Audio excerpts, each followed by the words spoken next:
Assalamualaikum warahmatullahi wabarakatuh. Terima kasih banyak atas kesempatan yang diberikan kepada kami untuk mempresentasikan hasil penelitian kami yang berjudul Analisis Kelayakan Finansial Pengembangan Usaha Ternak Lebah Madu dan Sapi Bali berbasis kawasan hutan di Kabupaten Konawe, Kepulauan. Sebelum kami memaparkan hasil penelitian kami ini, kami menyampaikan bahwa ini merupakan salah satu analisis rencana bisnis yang coba kami sampaikan dan hasil penelitian kerjasama dengan pemerintah daerah yang kami rilis bersama-sama, yaitu saya sendiri, Musrama Badi, Sudirman Said, Rosmawati, Anita Indria Sari, pada seminar internasional Social Science, Humanity, and Education 25 November 2020. Provinsi Sulawesi Tenggara melalui SK Menhub nomor 338 Menhub 7/2009 memiliki sebanyak 25 kesatuan pengolahan hutan KPH yang terdiri dari 15 unit kesatuan pengolahan hutan produksi dan 10 unit kesatuan pengolahan hutan lindung. Di antara 15 KPHP ini ditetapkan tersebut salah satunya adalah KPHP unit 23 Pulau Wawoni. Kesatuan pengolahan hutan produksi KPHP unit 23 Pulau Wawoni merupakan kesatuan hutan pengolah hutan yang berada di Kabupaten Konawe Kepulauan yang merupakan kabupaten pemekaran dari Kabupaten Konawe yang pembentukannya didasarkan pada Undang-Undang Nomor 13 Tahun 2013. Konawe Kepulauan yang memiliki luas wilayah secara administrasi kurang lebih 36.563 hektar yang tersebar di 7 kecamatan yang terdiri dari hutan lindung atau HL seluas 15.461 hektar atau sebesar 2,29%, hutan produksi terbatas atau HP seluas 18.632 hektar atau sebesar 50,96 hektar, dan hutan produksi tetap seluas 2.470 hektar atau kurang lebih 6,76%. Nah, berdasarkan potensi yang ada, karena ini adalah sebuah rencana bisnis studi kelayakan pengembangan usaha lebah madu dan sapi Bali yang berbasis kehutanan, maka ini merupakan salah satu potensi pengembangan. Seperti yang kita ketahui bersama bahwa secara lambat laun dari hari ke hari tentu akan terjadi penyempitan lahan, di mana terjadi alih fungsi lahan menjadi pemukiman atau menjadi perkantoran. Apalagi Konawe Kepulauan ini merupakan salah satu wilayah kabupaten pemekaran baru yang tentu akan melakukan pembangunan di sana sini. Sehingga ini akan berdampak terhadap luas lahan pengembangan baik lahan pertanian maupun lahan peternakan. Nah, oleh karena itu, salah satu konsep yang tepat yang bisa dibangun di dalam pengembangan usaha ternak lebah madu dan sapi Bali berbasis kehutanan di Konawe Kepulauan adalah yaitu konsep agroforestry. Jadi pembangunan pertanian secara agroforestry, di mana salah satu model yang ditawarkan adalah silvopastura. Nah, melalui praktek silvopastura yang merupakan teknologi budidaya dengan mengkombinasikan antara peternakan dan kehutanan dalam rangka optimalisasi penggunaan lahan yang semakin terbatas, selain itu juga bermanfaat untuk menciptakan peluang dalam meningkatkan potensi bagi kesejahteraan manusia serta pelestarian sumber daya alam sebagai pendukung peternakan berkelanjutan. Nah, oleh karena itu potensi ini bisa dijadikan andalan dalam pengembangan silvopastura di Kabupaten Konawe Kepulauan. Nah, peternakan sapi Bali dan lebah madu diversifikasi kedua usaha tersebut telah dilakukan oleh sebagian masyarakat di Kabupaten Konawe Kepulauan, khususnya masyarakat yang berprofesi sebagai petani dan peternak. Berdasarkan uraian latar belakang tersebut, maka dilakukanlah penelitian tentang analisis kelayakan pengembangan usaha lebah madu dan sapi Bali di berbasis kawasan hutan di Kabupaten Konawe Kepulauan. Ini contoh dari beberapa gambar yang kami coba ambil bahwa jika ini dikembangkan di Konawe Kepulauan, maka seperti ini modelnya. Di sini kita lihat ada sapi-sapi yang sementara menikmati rumput hijauan yang ada di bawah pepohonan tanpa merusak pohon dan lain sebagainya. Inilah bentuk konsep pembangunan pertanian dengan model silvopastura. Nah, ini adalah lahan-lahan marginal ditanami hijauan makanan ternak, rumput gajah mini, dan ini pula ini juga ini merupakan rumput yang ditanami di sekitarnya dan tanaman pangan. Ini adalah model pengembangan yang kami ambil gambar di di beberapa tempat yang sudah dilaksanakan secara baik di beberapa daerah. Metode penelitian, lokasi dan waktu, jadi lokasi penelitian ini dilakukan di 7 kecamatan dengan yaitu Kecamatan Wawoni Barat, Wawoni Selatan, Wawoni Tengah, Wawoni Tenggara, Wawoni Timur, Wawoni Timur Laut, dan Kecamatan Wawoni Utara. Yang dilaksanakan selama kurang lebih 4 bulan dengan menggunakan responden sebanyak 70 orang, di mana masing-masing kecamatan kita ambil 10 orang sebagai sumber informasi informan dalam penelitian ini. Nah, metode pengumpulan data yang kami lakukan itu digunakan dalam penelitian adalah survei, observasi, dan dokumentasi. Kita lakukan wawancara langsung dengan responden peternak sapi Bali dan lebah madu menggunakan alat bantu pertanyaan dan kuesioner yang telah susun sebelumnya. Analisis data yang diperoleh dari hasil penelitian disederhanakan dalam bentuk tabulasi berdasarkan pengelompokannya, sehingga mudah dalam perhitungan analisis dan pembahasannya. Usaha lebah madu dan sapi Bali akan analisis menggunakan analisis kelayakan investasi, menghitung net present value-nya, internal rate of return, net benefit cost ratio-nya, dan payback period. Nah, proyeksi pengembangan usaha ternak sapi Bali dan lebah madu dalam kurun waktu 5 tahun yang terdiri atas beberapa komponen analisis keuangan, yakni pertama adalah kita akan menghitung proyeksi kebutuhan investasi, proyeksi pendapatan, proyeksi biaya, proyeksi aruksas, proyeksi rugi laba, proyeksi neraca, dan analisis kelayakan investasi sendiri. Ini adalah investasi, proyeksi kebutuhan investasi secara bersama, bisa dilihat dengan jumlah totalnya itu adalah 101.150.833 rupiah, dengan penyusutan per bulan 470.833 rupiah. Asumsi yang kita pakai pertama adalah untuk menghitung proyeksi pendapatan.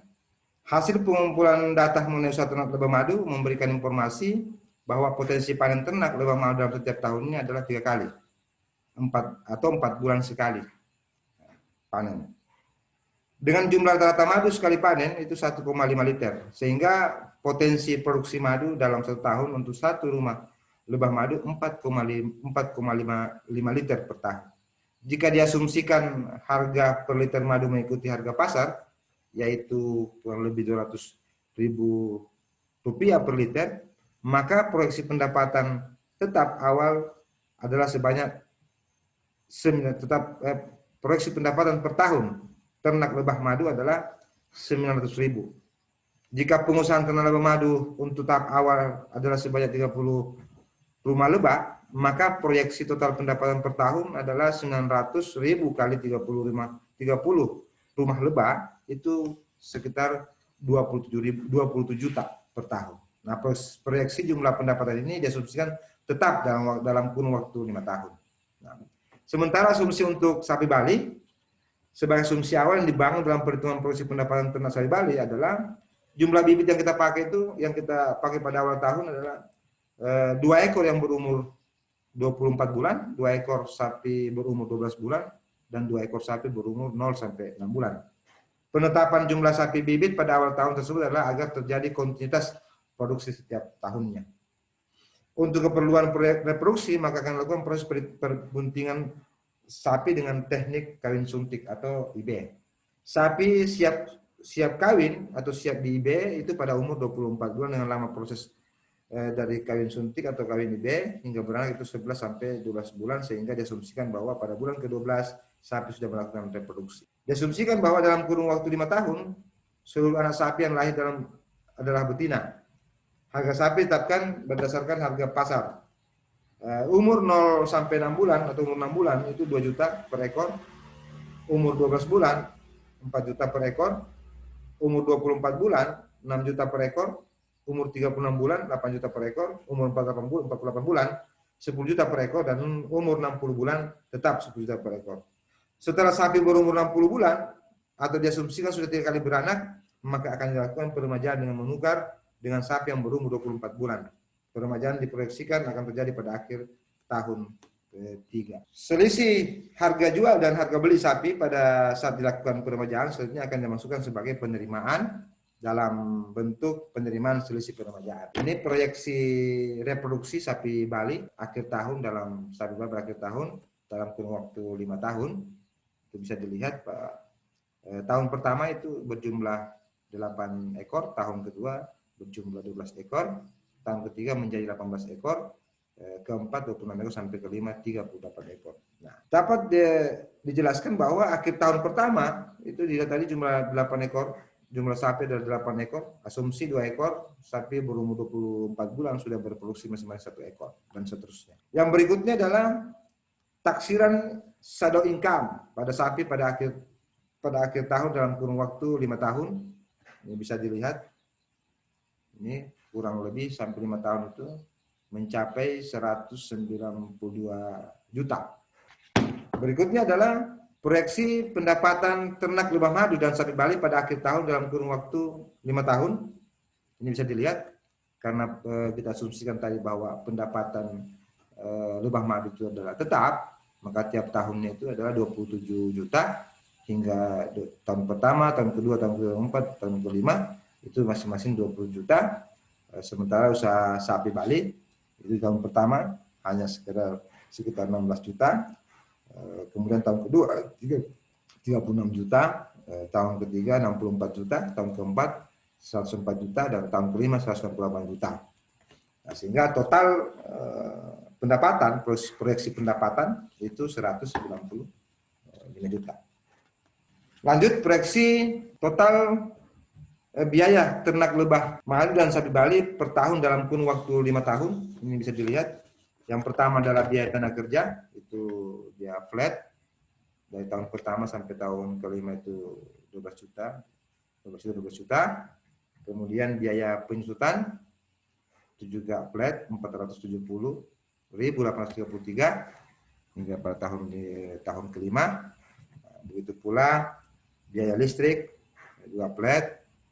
Sementara biaya pakan ini yang mengalami perubahan pada pakan sapi, yaitu tahun pertama dihitung 18 juta, tahun kedua 20 juta, tahun ketiga 39 juta, tahun keempat 57 juta, tahun kelima 80 juta seiring dengan perkembangan jumlah populasi sapi yang dipelihara. Sementara biaya untuk inseminasi buatan, petugas inseminasi buatan itu adalah tahun pertama diperhitungkan 200.000, tahun kedua 400.000, tahun ketiga 16.000, tahun keempat 800.000, tahun kelima 1.200.000. Lalu kemudian biaya vitamin dan mineral itu juga bervariasi berdasarkan jumlah sapi yang ada. Ini bisa dilihat pada tabel ini itu sampai kisaran 6.240.000, sama dengan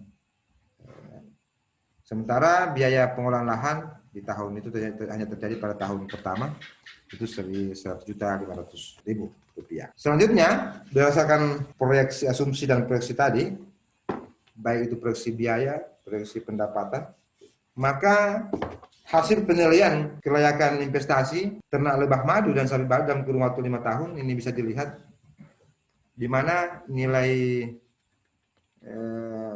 NPV-nya, NPV positifnya 106.378 rupiah pada diskon faktor 56%, sedangkan IRR-nya itu mencapai 56,12%, jauh lebih tinggi, jauh dari suku bunga bank yang berlaku. Sementara net benefit cost ratio-nya itu 1,02 atau kurang lebih atas 1 lah.